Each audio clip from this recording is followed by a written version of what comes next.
I will add my good morning, men. I don't think it's going to make it into the ringtone anytime soon, but good morning. It is always a privilege to be here with you and have a chance to join you on Friday mornings. And when I go around the country, one of the things I love getting to hear about are all the people that are watching this through the internet. I'll go to Indianapolis, we'll go to North Carolina, we'll go to Texas, California. Out there recently, a group of guys are watching this every week. So all around the country, men are using this tool from Friday morning to help them do Bible studies personally, with small groups, with large groups. And so I thank you for the opportunity to be here and to be a part of what God's doing through this study, not only here in Orlando, but also around the world. It's pretty neat to see. I want to get started today. I want to ask you a question. Maybe a couple guys could help me out. I want to find out who is the most famous person you've ever met, and what happened when you met him. Who's got who'll tell us who they met and tell us a little bit about what happened when you met him? Okay, Al? Well, I met Billy Graham. You met Billy Graham, all right. Billy Graham, and I was very excited because he was my hero. I'd just become a Christian, and I got just a few minutes with him before an aide grabbed him, and he was gone. All this right. was in a meeting in Washington, D.C. many, many years ago. Awesome. All right. Who else? Who's the most famous person you met, and what happened? All right. Got one over here?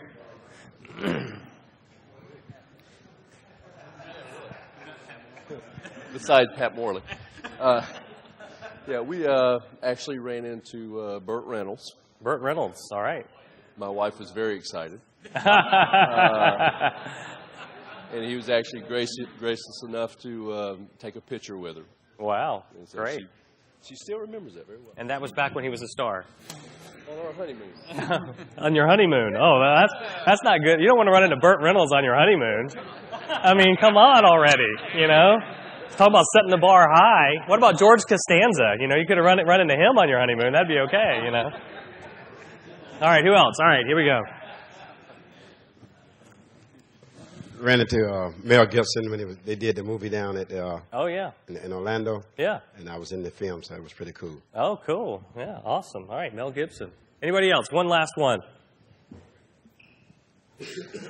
All the way across.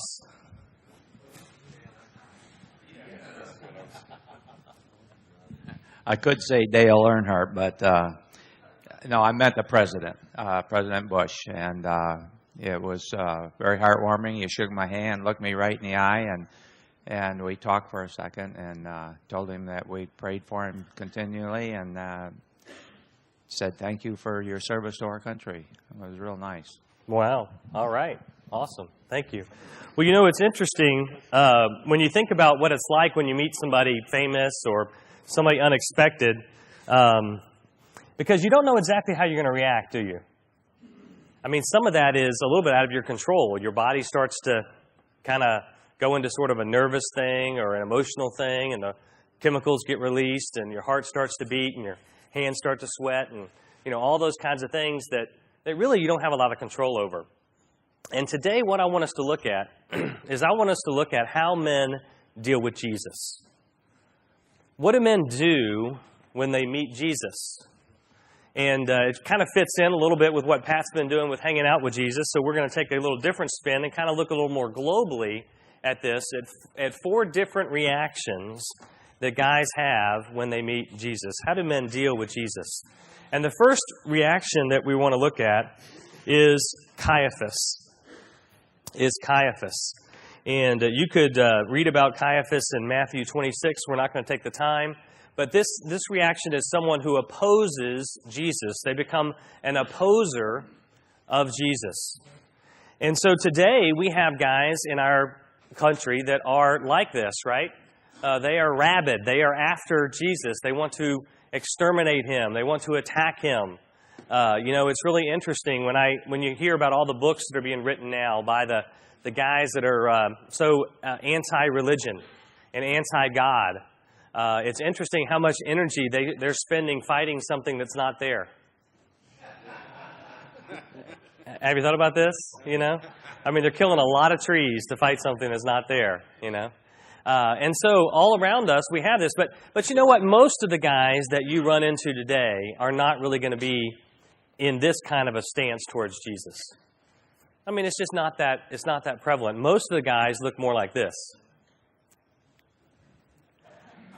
Most of the guys are trying to bury their heads in the sand, trying to act like Jesus doesn't exist. Yeah, they're opposing him, but they're opposing him by ignoring him, right? They're pursuing their career, they're pursuing pleasure, they're pursuing great family life, security, safety, all these different things, and they're just hoping that somehow they can continue to ignore the fact that Jesus is out there and that he really is the Lord of the universe. The problem is that because Jesus is Lord, he will not allow man to continue this stance forever. And the lesson for opposers is that Jesus does not accept rebellion. One of the things that we see in the Scriptures when we get to thinking about the judgment, Jesus over and over again talks about the reality of a judgment, that there is a day. And if he truly is the Lord of the universe, then he is pressing in against us as men and making his claim. He's making his claim of ownership. He's making his claim of mastery. And so what these guys are doing are resisting him, but it's a futile effort because eventually they're going to face the reality that he really is who he says he is. And sometimes we get in this mentality that Jesus is kind of like, that he's kind of like that eccentric teacher you had in the 8th grade.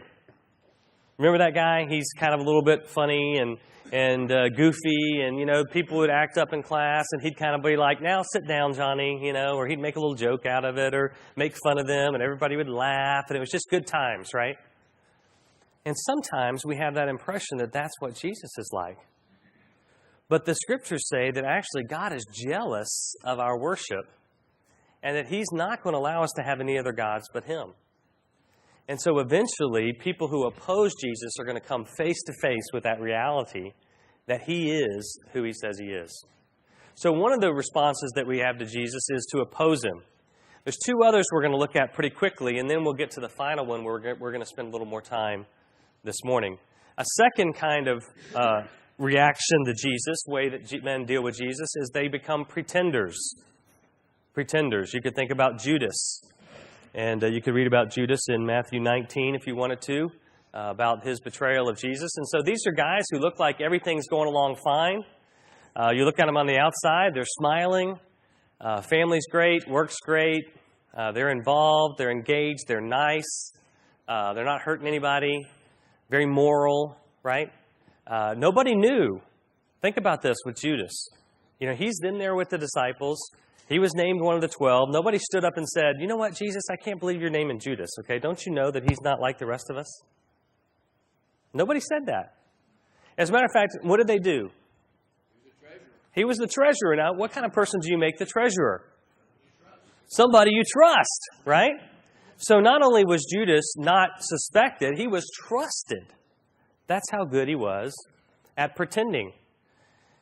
And you see, what ended up happening, or what happens with pretenders, is eventually what you realize is while they may have a little bit of Jesus in their life, what they really have is an idol that they're serving. And for Judas, that idol was the idea of what the Messiah should do for the Jews. We suspect, the Bible's not totally clear on this, but it looks like that Judas was probably of the perspective that the Messiah should overthrow the Roman Empire, should bring Israel back into its glorious state. He should be the king that would sit on the throne of David, and he should do it right now. And so Judas was trying to kind of force the hand, is what we suspect, to sort of force this to happen by putting Jesus into this situation where he would be forced to do what Judas thought he should do. And so guys who are reacting to Jesus, who are dealing with Jesus by becoming pretenders, are trying to accomplish their own ends by using Jesus. And the problem is for us here today is that even if we are not living full-time as people who oppose Jesus or people who are pretenders, we have to admit that sometimes we get in this kind of a habit. Sometimes we get in this perspective where there's something that's more important to us than Jesus is, and we're happy to have Jesus in our life because, that's a good thing, right? It's a good thing to be a Christian man. It's a good thing to be an honest guy. It's a good thing to be a good husband, a good father. But really, behind all that, there's something that we're hoping that we're going to be gaining. And, the problem is, the lesson for pretenders is that Jesus makes sure that what's in our hearts is ultimately revealed. Jesus makes sure that what's ultimately in our hearts is revealed. And I was reminded with this 2 weeks ago. Jason came to my class at church. I teach the middle school boys. Jason came in. He was a good-looking young man, strong, healthy, kind of quiet. But he knew his way into the classroom, sat down like it was no big deal. I wondered if he was a friend of somebody that was there because he didn't have the look of a first-time guest, but I'd never seen him before, and I'd been teaching for several years. And so I introduced myself to him, and I found out a little bit about his story. And he told me, he said, yes. I said, is this your first time in church? He says, oh, no. We used to come to this church all the time. I said, oh, okay. Well, you're back today. And he said, yeah. He said, we haven't been to church anywhere for a long time, but my mom says that she wants us to get back in church, so we came today. And I said, well, we're glad you're here. And he said, yeah, I'm glad we're here too. We haven't gone anywhere since my mom and dad were divorced. And all of a sudden, 2 and 2 clicked into place. And I realized who Jason was. Jason was the son of a man who used to come to our church with his family many years ago now, 5, 6, 7 years ago, not sure how long it was. And he left his wife for a mistress. I actually went and had lunch with him several times, trying to talk to him about going home again and what it would mean for him not to do so and all of that. He's a guy who he wasn't really active in the church, but he was there. He looked like everybody else. He said the right things. My guess is he probably donated money. I know he helped out with a few things. So when you looked at him, you didn't see anything different. But he walked away from all of it for this other woman. And now he's had the consequences of that in his family life to where 2 Sundays ago is the first Sunday that his son has been back in church since that happened. God will make sure that what's in our hearts is ultimately revealed. A third kind of reaction that some men have with Jesus, and this is hitting a little closer to home probably for those of us in the room, and that is that they become performers. Performers. You can think about the rich young man here, and you can read about him in Matthew 16. But these are guys who begin to do what they think they need to do in order to please God. We're happy to have Jesus in our lives. We're happy that He's transformed us. We're happy that we have this new way of living, and now we're going to go at it full strength. We're going to make it work. We're going to read our Bibles. We're going to pray. We're going to get involved in church. We're going to do all these things. But the problem is that often those efforts are in our own strength. That it's kind of like that we became a Christian by faith, but now we say, God, you and me, we're going to do this thing together. And so God actually becomes another way for us to sort of justify ourselves, to believe that we're okay, that we can make it, that we can handle it. And so what we learn is that performers also, while Jesus is a lot bigger, performers also have that idol that's hanging out behind there.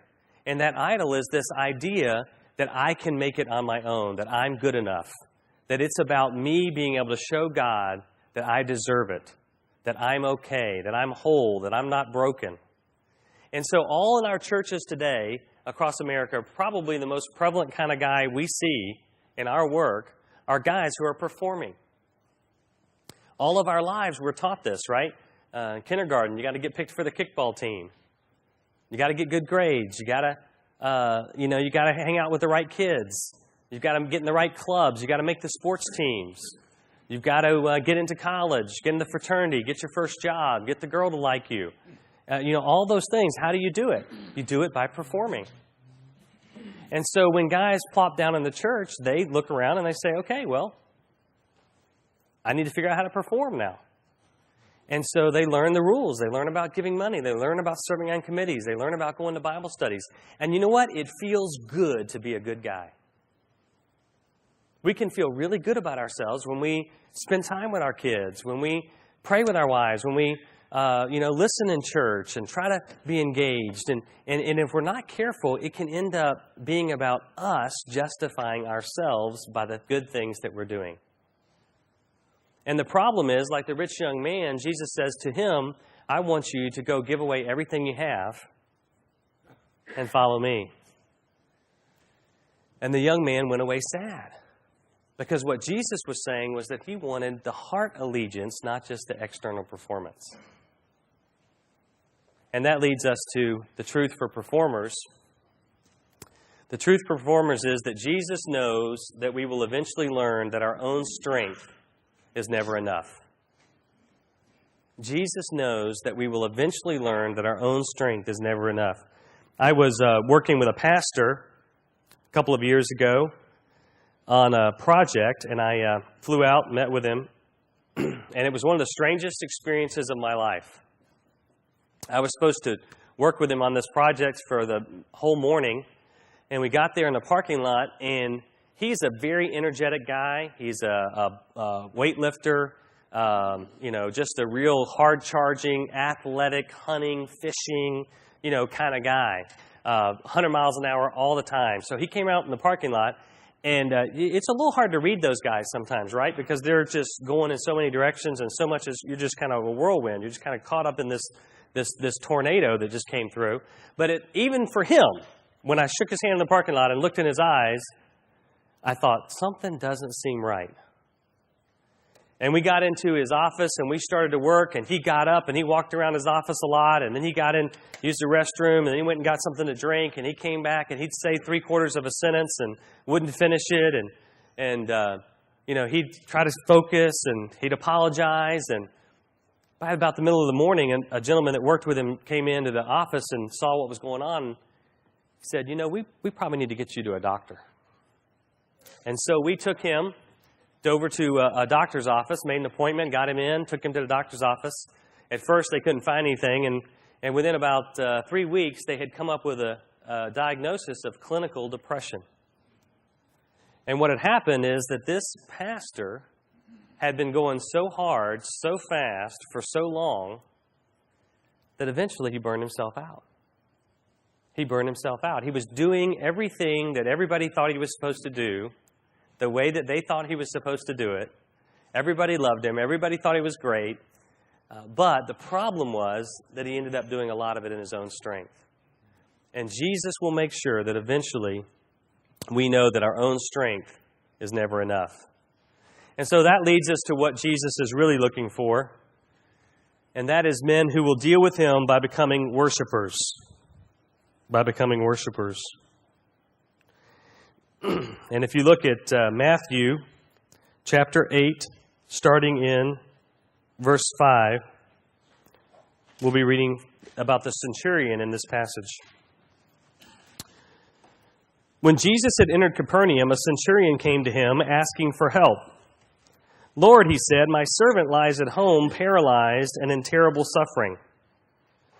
Jesus said to him, I will go and heal him. The centurion replied, Lord, I don't deserve to have you come under my roof, but just say the word, and my servant will be healed. For I myself am a man under authority, with soldiers under me. I tell this one, go, and he goes, and that one, come, and he comes. I say to my servant, do this, and he does it. When Jesus heard this, he was astonished and said to those following him, I tell you the truth, I have not found anyone in Israel with such great faith.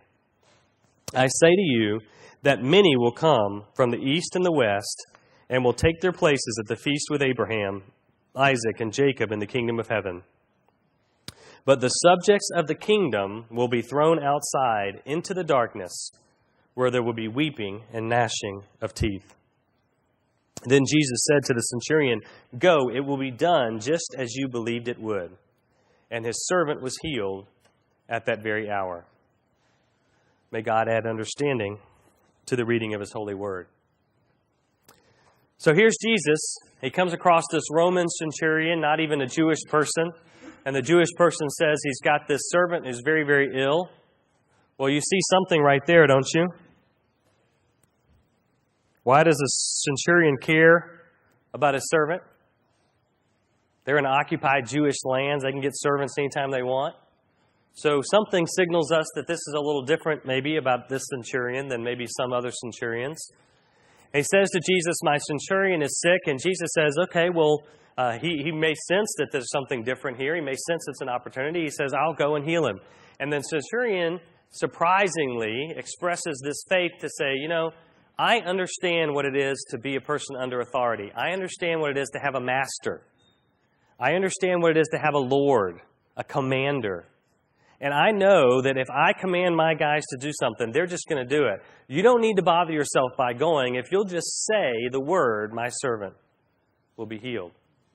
And Jesus recognizes this as true faith. This is what it means to be a worshiper. And he even contrasts it with the responses that he's getting from men in the kingdom, in the Jewish family, in Israel. And he compares it to those guys who are going to be cast away for opposing him, for pretending, for performing. He says, this is what we need. We need men who are worshipers. But it's very interesting because Jesus, and I didn't even notice this until really studying for this morning. I've read this passage so many times. But look at what Jesus says in verse 13. Jesus said to the centurion, go, it will be done just as you believed it would. And his servant was healed at that very hour. Go, it will be done just as you believed it would. I wonder what would have happened if the centurion didn't go. In other words, what Jesus was saying to him is, yes, you believe, now demonstrate your faith by going. I'm going to do what you said you wanted me to do. Now, do you really believe I'm going to do what you said you wanted me to do? And you see what happens with guys who oppose Jesus, or when we pretend in our relationship with Jesus, or when we perform in our relationship with Jesus, is that we start to recognize there are cracks in our lives. Maybe it's cracks in our business relationships or family relationships, marriage. Maybe we're not having the kind of relationship with our children that we'd want. Maybe it's just our attitude towards people. Maybe it's a lack of a passion for God. There's nothing there. It just feels like we're on autopilot. It feels like we're going through the motions. Whatever it is, these cracks come into our lives. And what Jesus is saying here, I believe, is if you will worship me, I will do some things, but you have to be willing to go. You have to be willing to go where I tell you to go. Because when we do that, we're demonstrating that faith. We're demonstrating that we're willing to step out there into these situations in our lives, into these opportunities that Jesus presents for us, and we want to see Him work. And so three ideas that I think you see in the life of a worshiper. One is you see worshipers take risks. Worshipers take risks. They're willing to go some places for Jesus. They're willing to do some things that maybe other people would say, that doesn't make a lot of sense. But they believe that Jesus has called them there, and they want to see what Jesus is going to do with His power. Another thing you see in the life of worshipers is you see a focus. A focus. We live with such incredible distraction today. Boy, I feel it in my life. You've got the internet, you've got movies, you've got television, you've got video games, you got, all kinds of activities and opportunities for kids and all kinds of leisure things that you can do with your money and time. It just goes on and on and on, the distractions that we have in our lives. And it's so easy for us to forget that every moment of every day is meant to be an expression of our worship of Jesus Christ. That's what true manhood is. And when we get distracted from that into these other categories of opposing Him or performing or pretending, then we begin to lose that experience of what a man really was meant to be, and that focus blurs, and all of a sudden we're distracted from being who He wants us to be. Worshipers have a focus. They know that they are wanting to see Jesus work. And then that focus leads to the third thing, which is expectancy.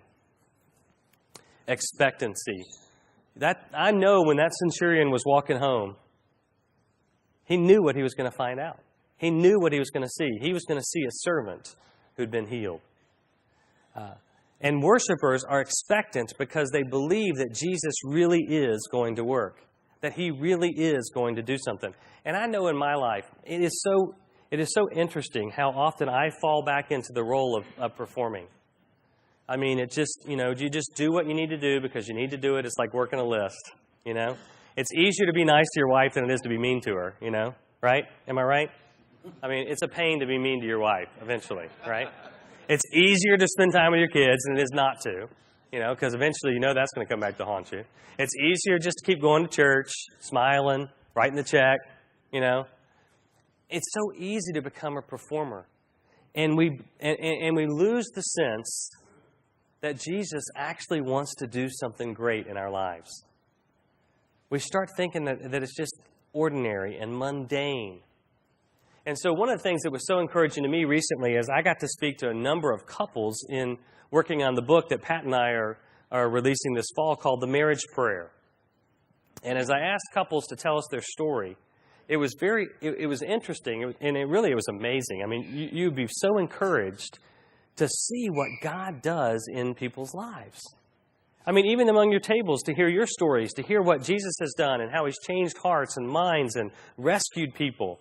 It's amazing, and sometimes we forget that He really wants to do that. He wants to do that for other men who right now are opposing Him, or guys who are pretending, or guys who are performing. He wants to help us become true worshipers, and we ought to expect to see Jesus work. And so a true worshiper goes where Jesus says to go, so he can see what Jesus is going to do. That's the big idea this morning. A true worshiper goes where Jesus says to go, so he can see what Jesus is going to do.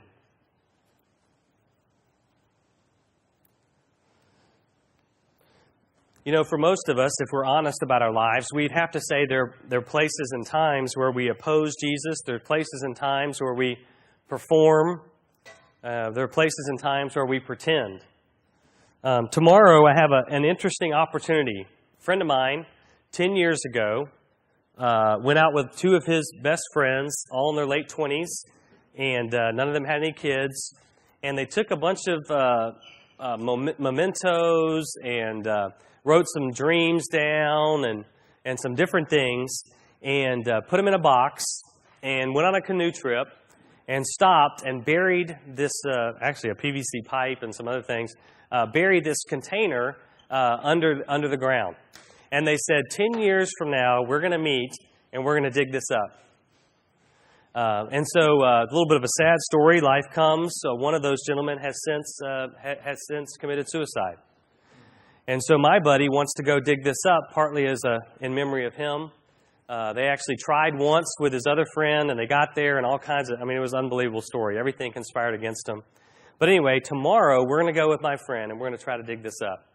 Try to find it and dig it up for him and in memory of this other friend of his, and just as a way of sharing that with him. And what happens when we oppose Christ in our life in little ways, or when we pretend, or when we perform, is that we end up burying some things that are really important. We end up losing some stuff. We end up digging a hole.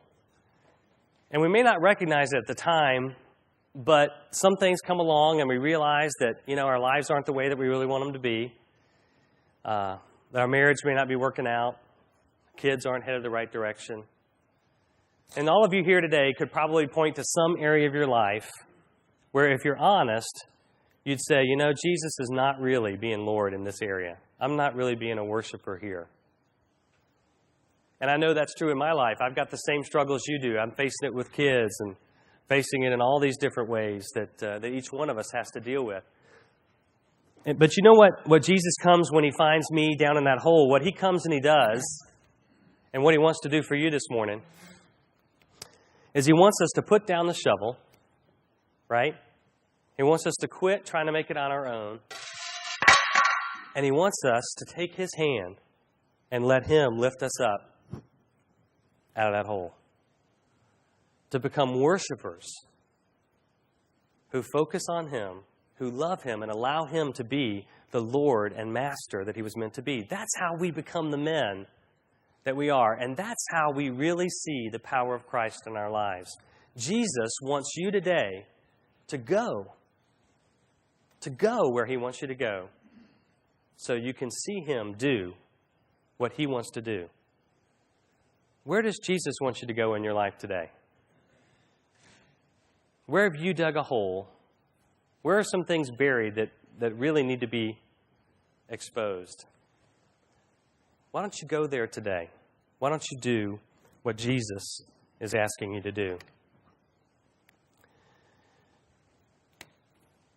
If we'll go where He wants us to go, He'll do some things that will amaze us. He'll do some things that reveal His power and help us understand what it means to be His men for His glory. Let's pray. God, we thank You for Your word. We thank You that it speaks to us as men. And God, I know in my own life how easy it is for me to get off track and how easy it is for me to forget how You want us to deal with You. We see men that oppose You all around us. We'll see a ton of them today. Most of them aren't going to be doing that actively. Most of them will be doing that implicitly, with their heads in the sand, acting as if You're not there. But they need to know about You. And Lord, there's a lot of guys who are pretending.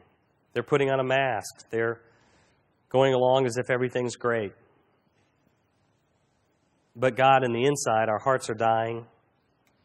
We realize there's got to be something more than this. And so, Lord, would You call us back to become true worshipers, men of faith?